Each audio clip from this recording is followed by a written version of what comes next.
welcome back to the channel. If it's your first time, then do be sure to press subscribe, like this in advance, because you know we're going to bring you the goods. And with that, we're gonna step right in it, because we find ourselves at that time of the year, especially for those of you that are still in the agriculture education classroom. We're at that time of the year where if we're not careful, we can find ourselves saying like, okay, I just need to make it past state finals. I just need to make it to Wednesday. If I can just get through May, then I can recalibrate after the school year. It'll be great.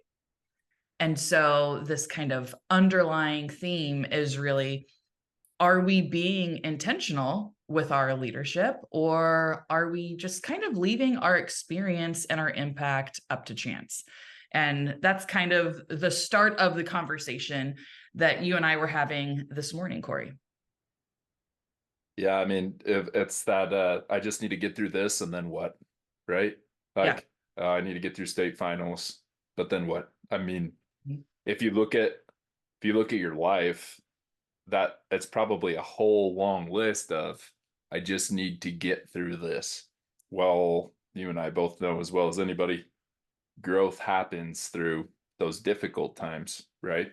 And embracing that. And this is a message for myself as well as anybody listening too, because I get that mentality. Well, I just need to get through this week and get to this weekend. But then this weekend I dick off and do whatever, I decide to do instead of doing what I know I should be doing, right? So what I want you to think of is, and many of you have kind of crossed that gap, but I know some of my brethren and sisterin that are still teaching in the Madera area have Chowchilla Fair coming up, which is,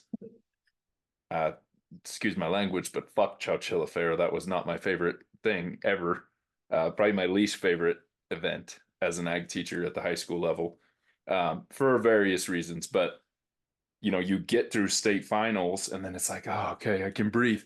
Oh, except for now I have Chowchilla Fair, right? And then you get through Chowchilla Fair and it's like, oh, I can breathe. Except for now I gotta do finals and get students geared up and graduation and all this other bullshit. And it's like, oh, I just need to get through that. And then summer hits and it's like one more thing after another, right? Like, how do we get to a point where it's like, instead of trying to get through it, it's like, I got this, I've been here, I've done that. Or maybe you haven't been there or done that, but just having the confidence to kind of draw your sword and jump into the abyss and just say, here I go, right? Yeah. You gave me an idea just then, because obviously, like, I realized I did that. I still do that a little bit, especially, especially I feel like once you have kids and then you're bringing their schedule into the mix, it's like, I just wrote down, is it the schedule that's at fault, or is it how I'm showing up to whatever the schedule is? You know what I mean? Like, because I hear what you're saying, and I felt the same way looking at our spring schedule when I was still in the classroom. We would, for example, right? You have winter break, because we don't call it Christmas break, winter break. And then you come back in January.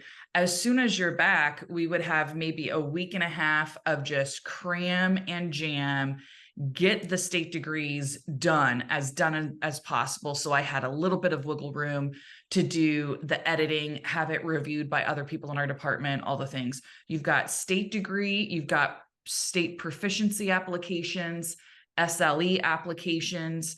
You've got your department applying for different awards if you want to be recognized, or the opportunity to be recognized that year. Those applications are due. Like, all this stuff is due by February 15th. So you come back from winter break and it's just like bam, bam, bam, bam. You are constantly just getting like rocked, and then even if it wasn't your best work, your best application, like, you get all the stuff turned in and you're like, oh, okay, so it's not February 15th anymore. But then as soon as those applications are done, now all of a sudden it's CDE season, right? So it's like your schedule shifts again, and you're practicing all the freaking time, trying to get your kids like into some type of routine that's going to help them be successful on at least one of the Saturdays. Now we're at to the point where we are in this part of the spring, and as of, based on when we're recording this, literally yesterday was state finals at Cal Poly. So some people are waking up this morning and have a drive left. Some people got home probably a few hours ago at like, you know, somewhere between midnight and 2 a.m, depending on your drive. And you're waking up to the fact that like, yeah, now we still have, at least for people up here in SAC section, like they've got Sacramento County Fair that literally is the same week that our seniors graduate. Genius freaking idea that is, right? And then as soon as that's over, you're getting ready for summer conference. But so what are your thoughts on, I guess, that part of the question? Because I think there's a couple things that at least I had attempted to have people talk about before, which is, if the schedule is so freaking gnarly, like, isn't it up to us to change it, at least within the profession, right? There are some things that we can have a say in how and when and what weekend things get scheduled. How much of it do you think is the schedule? How much of it do you think is how we as professionals are showing up to what the schedule is? Probably 50-50. I mean, I guess it's hard to put a numerical value to it, but like I talked to a good friend of mine who's still teaching, Mhm. and I called him one week just to catch up. How you doing, man? And he's like, "Oh, well, I'm at John's Incredible Pizza right now." And I think this was like a Monday or a Tuesday. I'm Uh-huh. like, "Oh, cool. You know, it's a sectional event." He's like, Yeah. "Yeah, this week's crazy. Yesterday I had this for the school, and then today we're at John's Incredible, and then the rest of the week is state conference." Mhm. And I'm like, who the fuck planned that? Yeah. Yeah. Like, I don't know if that just was like by happenstance or if somebody knew and is just like, let's just rumble this shit, right? Let's just pack it all into one week and just kind of test everybody's will. I don't know. And I guess it's unfair for me to say, but from an outside perspective, that looks kind of dumb. Um, Yeah. but then there's another side of us that I think again, it's just that mentality of Yeah. I just need to get through this, Mhm. right? And so an example that I can use, and Colleen, you can chime in on this more so than I can because I'm only less than 8 months into this journey of being a dad, right? But sometimes I think we develop this mentality of like, well, I look forward to the day when I don't have to change diapers anymore. I look Mhm. forward to the day when she can walk or talk or like, eat her own food and isn't as needy, all of these things. And it's like, yeah, motherfucker. And then one day you're going to look back and you're going to miss all of that, right? You're going to be like, where the hell did the time go? Yep. So trying to adjust your mindset to enjoy the moment, right? Whether it's a lot, because parenting can be a lot, especially when you have a full-time job and things like that, right? My wife does an incredible job of being a stay-at-home mother and takes that off of my plate for the most part, right? However, when I'm home, I'm expected to be present and be a part of that. And so think that forward mentality, right? Like we all have goals of where we want to be, but that just get through it is bullshit. And it's something that I have to work on constantly to train my mind to like, dude, I know it sucks right now. However, this process of going through it is what's strengthening you. This is the experiences that other people aren't appreciating, right? Because we are a product of our experiences. We're a product of those difficult moments in our lives that have created who you are now, Mhm. if you allow it to. But there's some people who are just living every single day, just trying to get through it, Yeah. waiting. Oh God, I can't wait till 3 o'clock, and then I can go home and just watch Netflix and fucking veg. Cool. And then what? Do it all again the next day, Yeah. right? Like instead of embracing it and really just focusing in and realizing there's a lesson involved with everything. And again, I'm guilty of this, so I'm Sure. not Oh, same. not acting like a professional. I just understand it. Yeah, I mean, just reminder to everyone that watches or listens to this. Yeah, when we're talking about stuff, you and I are talking about it because either it's something we're dealing with right now in the present, personally, or with clients that we're coaching, or back when we were still in the classroom, like this is just, we're speaking truth to our experience because we know it's what other people are going through also. This isn't a, up on the mount, like sermon preaching to you. Um, a few things stood out to me when you were talking. Definitely that, obviously, like about kids.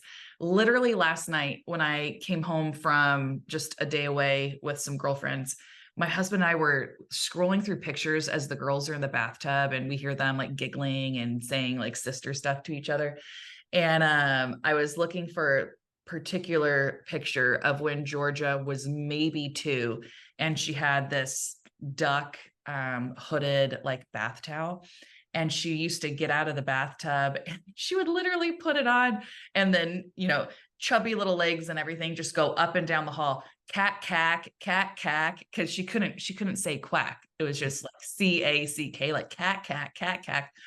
And now, to be funny, because she's seen the video of herself, she thinks it's great. At 5.5, she will do that, and try to like reenact it. But it's cliche yet so true. When you are in it, and this could be bringing up kids or anything else, but I feel like truly when you are in it, whatever it is, and it feels hard or it feels tiring, and that you just can never get like one step ahead, it's so hard in the moment. And yet, as soon as it passes, there's parts of it you miss. And I think it also just speaks to, I think in terms of society, we're just kind of naturally hardwired to think, okay, if I can get through this, it's going to be easy on the other side. Once I get through the hard or get through the challenge, it's going to be easy. No, it's not. No, it's not. Instead of wishing for things to be easier, we should be wanting to be wiser, wanting to be more equipped, wanting to build a better skill set so that we can just go through life with a charge instead of barely making it. And something that I wrote down at the beginning, which you helped bring full circle, was when you're in the hard, a question that I've been trying to ask myself, and you can replace the word God with whatever else you want to use, the universe, okay? But what gift is God giving you in this season? Whatever your struggle is, your challenge, there's a reason it's been given to you. And I very strongly believe that either it's been given to you so that you learn a lesson or so that you develop a skill set that's going to be a strength. Your struggle in the present is going to turn into a strength in your next level, or you're going through something to be an example for somebody else. And so then to just want to go through it, to want to just get through it, to get to the other side, you're doing a disservice to the opportunity for growth that you have in the here and now. You're only half-assing things when you're operating on that level, that frequency, right? Mm-hmm. While you were talking, you made me think of that quote, and I think there's variations of it, but I was just looking it up. So it says, "I ask not for lighter burdens, but for broader shoulders," Yeah. right? And something to that effect. So the point that you're making, and I agree 100%, is that, you know, if you're embracing these moments, and I keep saying that fucking word, but it's true, if you're embracing these moments and actually like, okay, win or lose, fail or succeed, I'm Mm-hmm. going to go through this, and it's going to, one way or another, I'm not going to die, right? Like, this is not a life or death situation, but more so just a difficult situation. Mm-hmm. You think about it, think about coaching a team, right? If you have that mentality, oh, I just need to get through this practice. Mm-hmm. God, I'm just so like tired. It's been a long week. We've had all these events because everybody scheduled the same shit all in one week. Like, I, that's unfair. But Yep. anyways, I get it, right? Like, I just need to get through this practice, right? I need to just get through this FFA meeting. Yeah. Okay, I get that. But at the end of the day, aren't you trying to win a state championship? Or are Mm-hmm. you just trying to check a box, which we've talked about many times before? Mm-hmm. Like, if you're trying to win, if you're trying to help your students be competitive and gain valuable lessons in life, then just trying to get through it is not going to get you there, Yeah. and it's not going to get them there. And you mentioned it as we introduced this episode, but that leadership piece Mm-hmm. requires you to set a different example for those students. So if they notice, and I mean, our body language speaks louder than any words we could ever speak, right? Yeah. If your students know you're just trying to get through it and just see you going through the motions, then they think that's okay. because, and we all know this and we can all agree, as an educator, you are more than just a teacher, especially an ag teacher. You're more than just a teacher. You are a mentor. You're a role model. You're a dad, a mom, a brother, a sister, whatever that looks like. Some students, you might be the only person in their mind that gives a shit about them. Yep. And now they're watching you just mail it in because you're Mhm. having a rough fucking day. Dude, we all have rough days, but seeing you, watching you, Mhm. observing you go through these types of situations full speed ahead, or when you're tired, just give it one little extra bit of whatever energy you have left and effort to go through and get better through the process. Think about the lessons that you're providing them and everybody around them, right? Because that's what you signed up for, to help students get better. And if you yourself are not getting better through these types of situations, then you're failing. And you're failing in a way that I don't want to say it's intentional, but you have a choice to be better. Oh, sure. Yeah. There's I just last week, May 1st, had the opportunity to go to LA for the day. It was a crazy decision, Corey. Because as I previously told you, my week last week was just absolutely, it was ridiculous. There were way too many irons in the fire, trying to do all the things. Knew that I had one of my close friends like weekend day kind of coming up, but I had the opportunity to work with some of my favorite motivational speakers and gurus, if you will, in person. And so I did it. Like, I flew to Burbank. We Ubered. I forget the name of the theater, but we get over to the theater. It was literally one of the most like transformational days I've ever had, ever. But I chose it. Like, I chose that. I chose to, in the midst of like a really insane, busy, hard week, I chose to still put myself in a room that gave me the opportunity to grow in ways that wouldn't have happened had I not been there.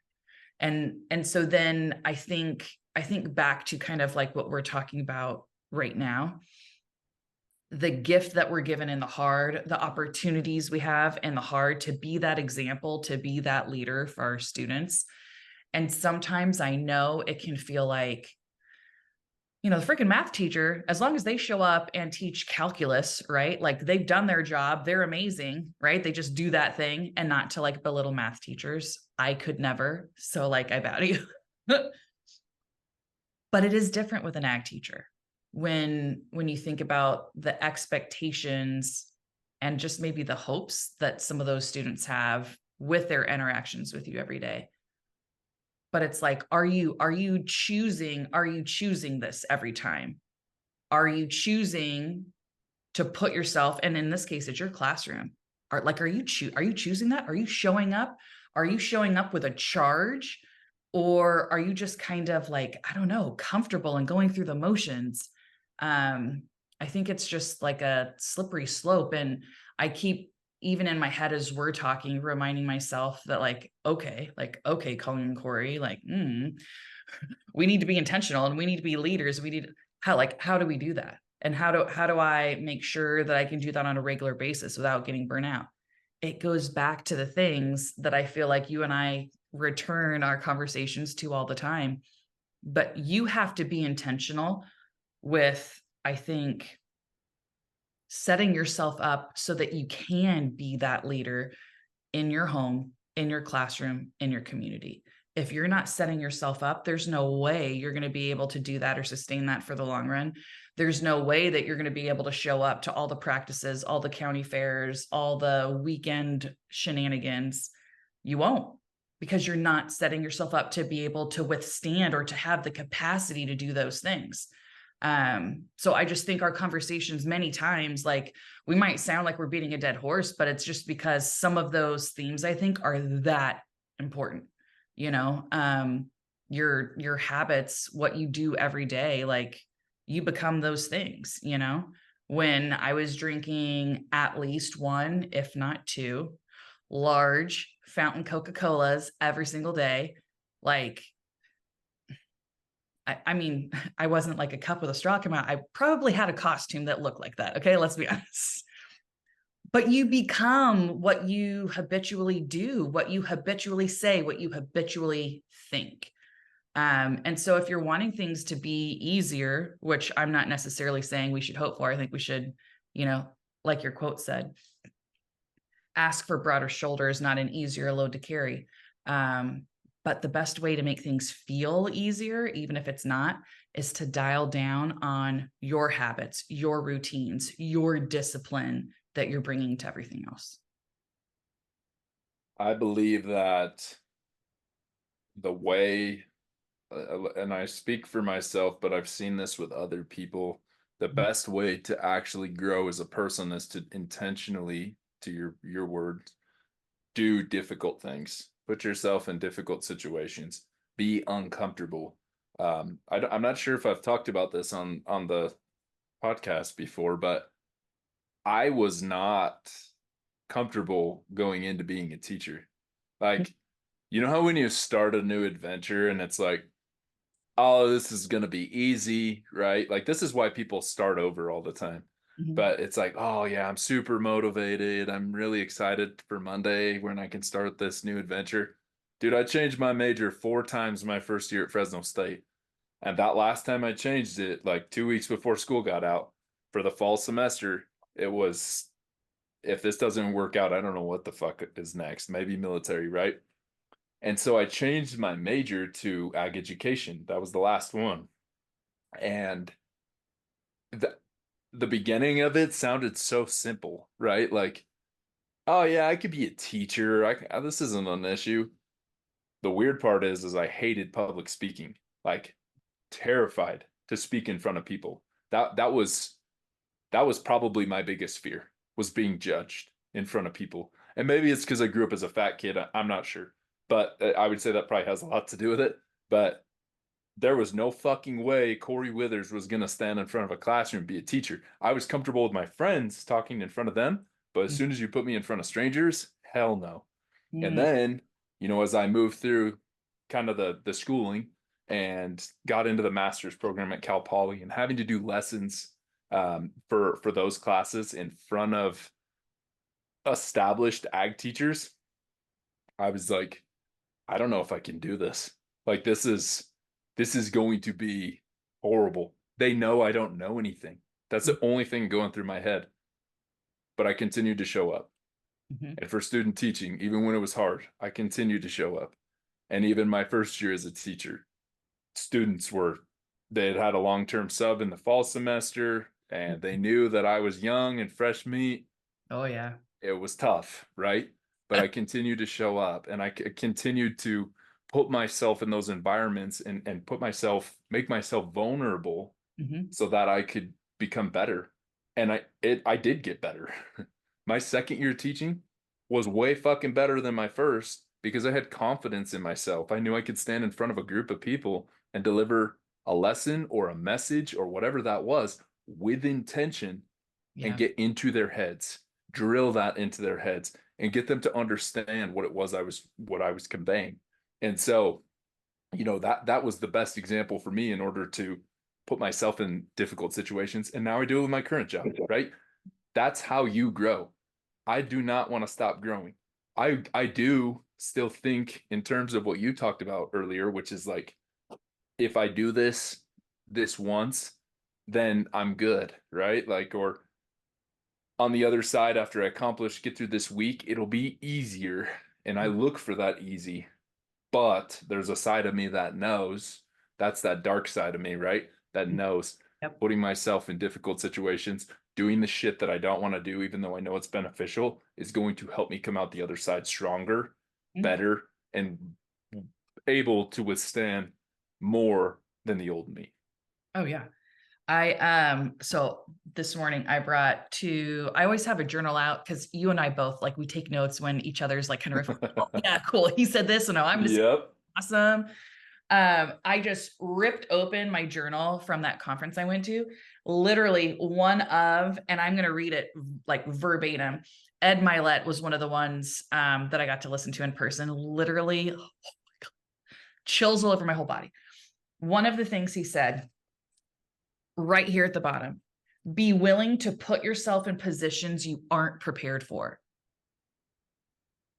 Not prepared for, like situations that you know are not going to be easy. You know it's gonna be hard.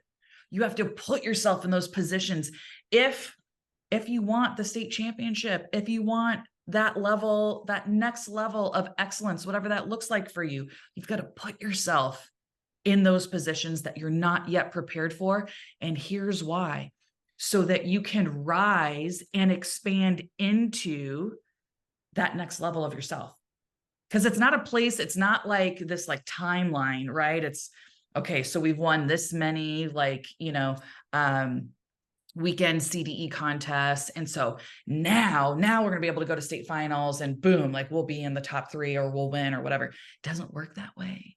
If you have not put yourself in situations that force you to grow and expand into those next levels, like you're never going to break past it. Like you're always going to keep coming up to wherever you've set that ceiling. You talked a little bit about a lot of people like to start over because in the beginning, there's kind of this, I don't know, I guess in the beginning of something, you're so excited about it that it feels easy because you're focused more on the feeling than like what you're doing. And then I was contemplating like, here, you and I have had different experiences in ag education, both left to pursue other goals and dreams, different variations of entrepreneurship. And I was talking with my business mentor last week and speaking to this concept of like, wanting things to be easier or thinking that you should be more successful sooner. And I told her, I have to like kind of put myself in check sometimes, because when I left the classroom, and even now with the stuff that I do as a docent, sometimes for fun at the dairy with like elementary school kids, people come up to me after and they'll ask me like, have you ever been a teacher? And then I just kind of like, I smirk at them. I'm like, oh yeah, kind of, sort of, kind of did that for like a decade in ag education. Like it's a thing. I just smile because it's validation that like I'm really good. And it's not an egotistical thing. It's just a knowing I'm a really good teacher. I'm a really good coach, but I also did it for 10 years, like 10 years. Right. And if I compare year 1 teaching to my last year teaching, Cory, those are 2 totally different people. Okay. Like totally friggin' different, but I did it for 10 years. And so then I look at what I'm doing now, as a high performance coach and then, and speaker. I'm not as amazing in both of those areas. Don't get me wrong. Like you should for sure book me and bring me to all the places, but I'm not at the level yet that I know I will be once I've been doing it the same amount of time that I was teaching. You know what I'm saying? So it's like, we've got these ag teachers in our profession that, because we have such quantifiable metrics that we measure ourselves by, I think it can be challenging then, to keep yourself present, to keep yourself focused on really just expanding into that next level of yourself, whatever that looks like. It's really hard when you're always just kind of facing like, I either won this thing all out or I didn't. And if I didn't win, like, was that good enough?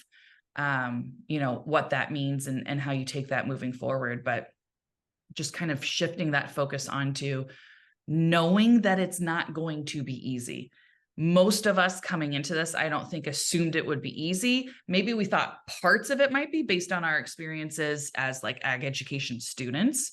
There might be parts of it that we thought would be easier for us than others, but it's not going to be easy. And the only way you're ever really going to reach those points of success that you really want is from, Ed Milet calls it compounding the pound, or basically like the compound effect, right? And he told this story about, because he's like 99% of people never embrace the desire for change. 99% of people never actually really want to change. They don't want to go through hard shit and grow.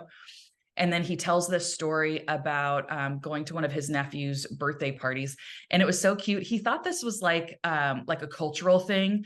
I think his wife's family, she's at least part Mexican. He thought that that was like the component, that's why they had a piñata. And my friends and I are sitting there, and I'm like, I've had a piñata at every single one of my birthday parties. And that's the furthest thing. Same. Like I'm Same. an Irish Catholic girl, you know what I'm saying? But like we still had piñatas. But it's okay because we love Ed. So the quick version of the story is this, right? We all know, and happy Cinco de Mayo. I think this is very fitting. But so you imagine a piñata and it's chock full of candy, little prizes, whatever, right? Picture this group of kids, okay? You're in line, picture yourself at like 5 years old, okay? 5-year-old Cory, 5-year-old Colleen. We're in line waiting for our turn, okay? One by one, kids go up. What happens? You get blindfolded. Okay, you can't see anything. Then what happens? Based on however old the kid's turning, that's usually the number of circles you get spun around, okay?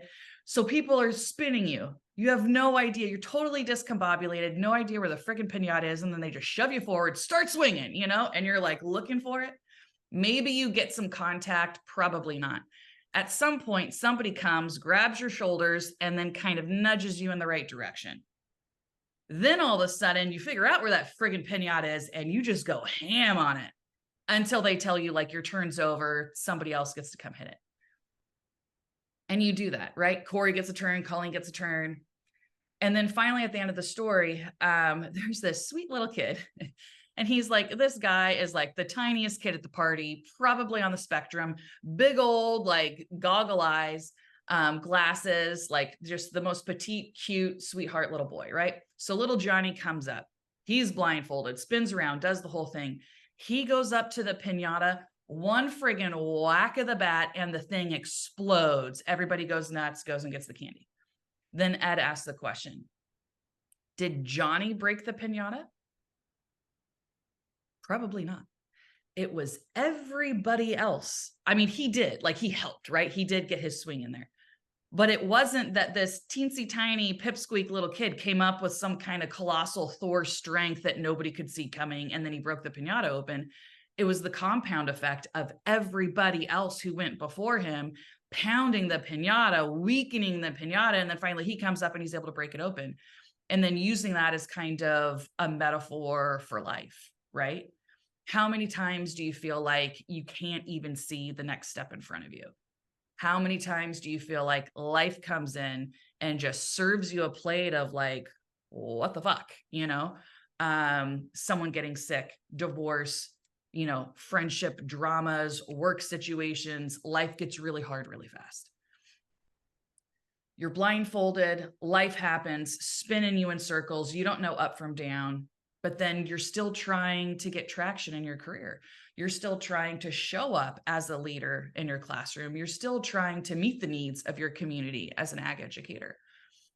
But then how much easier it is when someone, you know, a friend or a mentor comes up, grabs your shoulders, and just kind of nudges you in the right direction.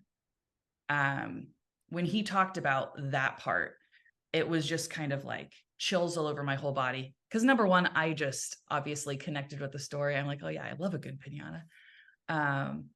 But then thinking about my own experience, there have been times where I've gotten traction in my businesses. There have also been times where it felt like everything was crumbling around me, and I'm like, oh my God, I should just give up and like go get a job at Hobby Lobby, you know, and like have the constant paycheck and don't have to think about it. I just show up, do a job, and I go home, easy cheesy. How much easier it would be if, even if I wasn't hitting with full force, I just kept at it. The compound effect, whether it's business, education, relationships, in the gym, I don't care what the situation is, but you just continuing to hit, right? Until you get to that breakthrough point. Most people quit too soon. Most people quit right before God or the universe comes in and says, hey, here's your break, you know? Anyway, that was well, there's, in my opinion, two types of people that come into any type of situation, and I'll explain the type that I am first, which is I have an anticipation of wanting or hoping that I'm good at something Mhm. before I begin. Mm, So, for example, my wife played professional tennis, right? And she's like, "Let's go hit at the court." This is during COVID, mhm. nothing else to do, right? And so she's like teaching me the right way, or at least the right way to play competitively. And Yeah. I'm like, it can't be that fucking hard. Oh no, it was hard.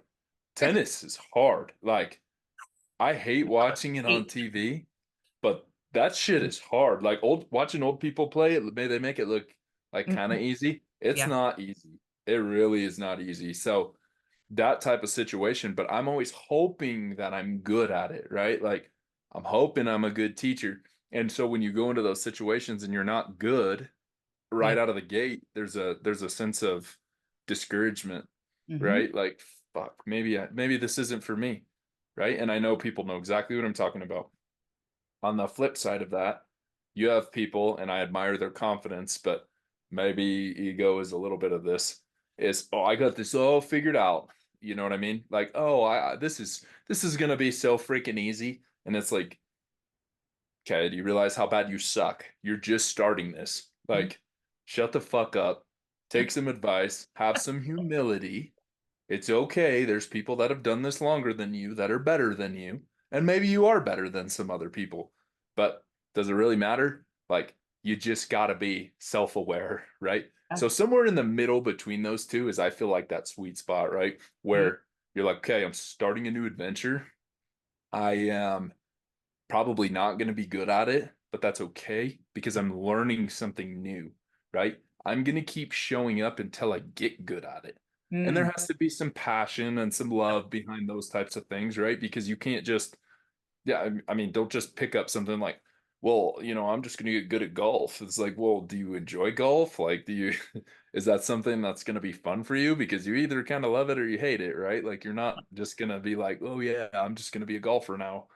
But somewhere finding that middle ground and finding being able to understand that it's going to be a difficult process and you're going to have to just show up and keep hammering, right? Mm. And giving yourself that opportunity to get better. And Yeah. with intention, you will get better, guaranteed. And that's something I have to remind myself constantly. It's like people are like, oh, showing up's half the battle. No, it's not. That's fucking 1% of the battle. Like, yeah, that's great. You showed up, but you still have to put in the work. Yeah. Like, Yeah. 4 o'clock in the morning at the gym, it's like, okay, well, I'm here. Well, I guess I could just walk on the trail. No, like do your lift, do your work. You signed up for this shit. Now go. Mhm. Right. And so that's that mentality piece of just trying to find that middle ground, have some humility, understand you're not going to be an expert. You're not going to deadlift 500 pounds your first try, but you might be able to make some progress with Yeah. that over time. But as people were so mm, instant gratification based and we want it now. Hmm. And I get that and I feel the similarly about most things, but training yourself to not and Yeah. to understand that through this process, if you do keep showing up and putting in the work, Hmm. eventually you're going to be able to do it, but you're going to be able to accomplish things. But Yeah. going back to what we were talking about earlier, that's the part that's so difficult is just mailing in those certain days. Hmm. For example, right now I'm working on meditation. Oh, Corey, you hippie, you. Like, shut the fuck up. Meditation is great. Olympic But I athletes do it. You're suck at fine. it. Yeah. What's that? I said Olympic athletes do it, so you're fine. Don't worry about it. Oh, yeah, yeah, there you go. No, meditation is hard. Hmm. Like, It's my mind drifts a lot. Like, I'm thinking about other things as I'm doing essentially anything. And so sitting there for 5 minutes or 10 minutes, even on a guided meditation practice, um, it's really difficult for me to just focus on my breath or focus on, what this gentleman is walking me through. yeah. Like for 5 minutes, I'm okay. For 10 minutes, I lose it. Like, and so he gives you these remedies to bring things back. Well, there was a point in time where I meditated like 35 straight days. I was on a roll and I was like, okay, well, probably the first 15 of those days was decent. And Hmm. then I started just showing up. Mm. I started just, well, I just got to cross this one off the list before I go to bed. So I Yeah. wasn't putting any intention into it. And I felt like I was moving backwards. And so that's the part that's most difficult is being intentional about what you're doing and focusing on actually getting better, not just showing up. Final thoughts as it relates to what we've been talking about today. So leadership, intentionality. If you could say anything and just there was the guarantee that it's going to land in somebody's brain and they're going to germinate on it for like the next week, what do you want the people to know? I want them to look at their lives and look at what they want to be. And you can start with the professional side because that's kind of most of what we're talking about here, right? Let's talk with the professional side. What do you want to achieve as a teacher? Like as a successful person, a successful business, whatever that looks like, you have to have a goal in mind. Mm-hmm. You have to know what your vision is and what that looks like for you. So, 10 years in, I want to be teacher of excellence. I want to have won outstanding young teacher for our region. I want to have won a state championship with my team. Whatever that looks like, you need to define that because that's what's going to help you get through those days more so not get through those days, but those get through days. It's going to help you be more intentional about them, right? Like I can mail this practice in today, but I want to win a state championship really, really bad.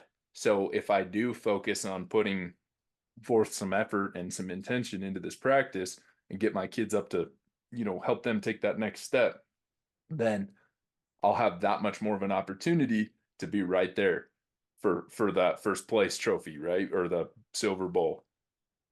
On a personal level, you're going to have to look at things the same way, right? Like if you're starting your exercise journey, if you're trying to be a better significant other, if you're trying to be a better parent, it's not just getting through those moments of changing those dirty diapers or getting through those moments of a screaming, crying kid or having a disagreement with your spouse. It's not about just getting through it. It's about, okay, well, what can I do better Right. to get better from this moment? How can I use this as experience or use this experience to improve myself for this relationship, for this child, for, my health, whatever that looks like for you, or maybe all three things, right? Mm-hmm. And so just finding a way to shift that mindset to being intentional, focusing on what it is that you want to accomplish and get to so that you're not just trying to get through. Mm-hmm. Mm-hmm. Yeah. Piggybacking off of that, so for me, I always like to try and like take what we've been talking about and then kind of give the capstone or the suggestion of here's some like tangible things that you can go do that might help you. I'm someone who I need there to be really intentional and strategic, like triggers and reminders in my day that call me back to what it is that I'm doing. For example, I will use the alarms in my phone, not just like as they're meant for, like, oh, I need to wake up now. I will set alarms in my phone to remind me how much water I should be drinking by a certain point in the day. I will use alarms in my phone. And then in the description, a reminder for, okay, it's time to go get ready for this call that I'm going to be on with a client. And it's like 10 or 15 minutes before that call starts. Banking in time for me to shift my state, shift my mindset, get my energy to a different place so that I can show up as my best self on that call with that client. So I think being really aware of who you are and how you function, and then finding ways to just kind of hack into your day and remind yourself of those bigger whys so that you can be intentional.